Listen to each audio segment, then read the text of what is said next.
तेज प्रताप के पास पूछा गया संसाधन कहाँ से आए? आप हेलीकॉप्टर लेके कैसे उड़ रहे हैं? कहाँ से आपके पास पैसा आ रहा है? आपको तो अंदर की जानकारी रहती है। उन्होंने कहा चंदा हो रहा है, पार्टी को चंदा मिल रहा है। अखिलेश को अंदर की जानकारी रहती है। राजेश राम आगे देखिए तो 67 सीटों पर एनडीए इस वक्त आगे चल रही, महागठबंधन 49 पर है। और ये भी जरा देख लीजिए, महागठबंधन इस वक्त जो आप स्क्रीन देख रहे हैं 5% का फायदा वो होता दिख रहा है। आप बहुमत के आंकड़े को पार कर गए, रुझान में 123 पर पहुंच गए बहुमत के आंकड़े के लिए। अब यहाँ कौन पहुंच रहा है ये तय होगा। 68 सीटों पर एनडीए इस वक्त आगे है और महागठबंधन 50 पर है। 41 बीजेपी, जेडीयू 24 ये रुझान है। आरजेडी 39। बहुत interesting fight Sucharita BJP RJD की है। 41-39 कौन नंबर 1 पार्टी बनेगा, इसकी रेस हो रही है, ऐसा लग रहा है। सतीश जी, मुझे तो लगता है कि सबसे बड़ा जो संकेत आ रहा है भाई जेडीयू से बीजेपी आगे नजर आ रही है।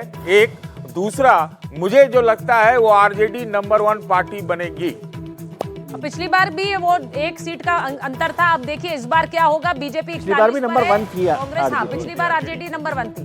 और 41 पर बीजेपी, आरजेडी 40 पर, जेडीयू 25 पर, कांग्रेस 8 सीटों पर इस वक्त आगे चल रही है। और ये जो आंकड़े आपकी स्क्रीन पर हैं, हम ये जनसुराज 3 सीटों पर आगे है। क्या वो ये सीटें निकाल लेगी? 3 सीटें अगर जनसुराज निकाल लेती है, हालांकि प्रशांत किशोर ने कहा था 10 या 140, लेकिन अगर 3 सीटें, कुछ सीटें निकाल लेती है तो लेकिन कांग्रेस 8 पर है। अखिलेश जी, कांग्रेस अपना पिछला वाला प्रदर्शन दोहरा भी पाएगी या उससे पीछे रह सकती है? मुझे नहीं लगता, क्योंकि देखिए 61 सीटों पे चुनाव लड़ रही है और इस बार भी यही कहानी है पिछली बार की तरह। ये बताया गया कि इस बार भी कई कमजोर सीटों पर कांग्रेस पार्टी के उम्मीदवारों को मैदान में उतारा गया है। और जो झगड़ा चला है इनका आपस में, आखिर तक इसी बात को लेकर के चलता रहा है। ये रस्साकशी भी इसी बात को लेकर चलती रही कि हमें जीतने वाली सीटें दीजिए।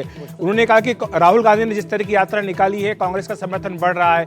और मुझे लगता है कि वो भी एक बड़ा कारण रहा कि आरजेडी आशंकित हो गई कि कहीं कांग्रेस पार्टी अपना जनाधार जो खोया हुआ है उसको दोबारा कहीं पा न ले। और मुझे लगता है ये भी जो रस्साकशी रही है, ये भी एक कारण आनंद आगे चल रहे हैं। श्रेयसी सिंह जमुई से बीजेपी की उम्मीदवार दिव्या सिंह की बेटिया ये आगे चल रही है। शूटर है जानी मानी। खेसारी आगे चल रहे हैं अपनी सीट पे, छपरा पे। खेसारी कॉन्फिडेंट लग भी कर रहे थे। ओसामा शाहब आगे चल रहे हैं। 72-51 का आंकड़ा है। 72 एनडीए, 51 एमजीबी, कुल 128 रुझान अब तक हमारे पास आ चुके हैं। सबसे बड़ी पार्टी कौन बनेगी, सबसे बड़ी पार्टी बनकर कौन उभरेगी, ये देखना है। बीजेपी 41 पर आगे, आरजेडी 40 पर आगे। ये ऐसे ही बना हुआ है। 1-2 सीटों के अंतर से ये रुझान कुछ इसी तरह से बने हुए हैं। बीजेपी 41 पर आगे है, आरजेडी 40 पर। जो डैशबोर्ड है सुचारिता, उसमें दिख रहा है कि एमआईएम भी 1 पर आगे चल रही है और जनसुराज पार्टी 4 पर आगे चल रही है। ये अदर्स के जो आंकड़े जिसपे मेरी नजर लगातार बनी हुई, क्योंकि अदर्स बड़े क्रिटिकल हो जाते हैं जब हंग असेंबली होगी कि नहीं होगी। जो राज्यपाल हैं वो बुलाते हैं सबसे बड़े दल को या फिर सबसे बड़े गठबंधन को। तो यहाँ पर बिहार में चुनाव पूर्व गठबंधन है, तो इसलिए सबसे बड़ी पार्टी की बात ही नहीं होगी। हाँ, गठबंधन इंपॉर्टेंट है। गठबंधन कौन बनता है उसको सरकार बनाने का मौका मिले, जब तक कि गठबंधन का कोई साथी नाराज ना हो जाए, जैसे कि हुआ है। जैसे रिकॉर्ड रहा है तो कि इधर से उधर जाने का रिकॉर्ड रही है। बिल्कुल। और अब देखिए 132 का आंकड़ा हमारे पास है रुझानों में, और उसमें 76 पर एनडीए, 51 पर महागठबंधन। करीब 25 सीटों का गैप आ गया है अब की तारीख में। 42 BJP, JDU 29, 42 RJD, 8 Congress, 2 CPIML. ये इंपॉर्टेंट चीजें चल रही है। लेफ्ट पार्टियां भी 2 सीटों पर अब आगे हो गई हैं।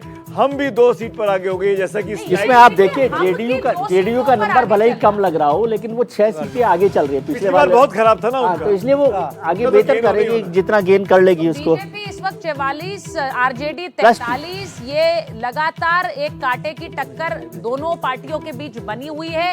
कौन सबसे बड़ी पार्टी बनकर उभरेगा ये देखना है। लेकिन महागठबंधन को इस वक्त 54 सीटों पर रुझान दिखा रहा है, आगे चल रही है। 77 पर एनडीए आगे चल रही है। तो ये इसी तरह से शुरुआती आंकड़े जो रुझान आपके स्क्रीन पर है, 44 ईच आरजेडी और बीजेपी।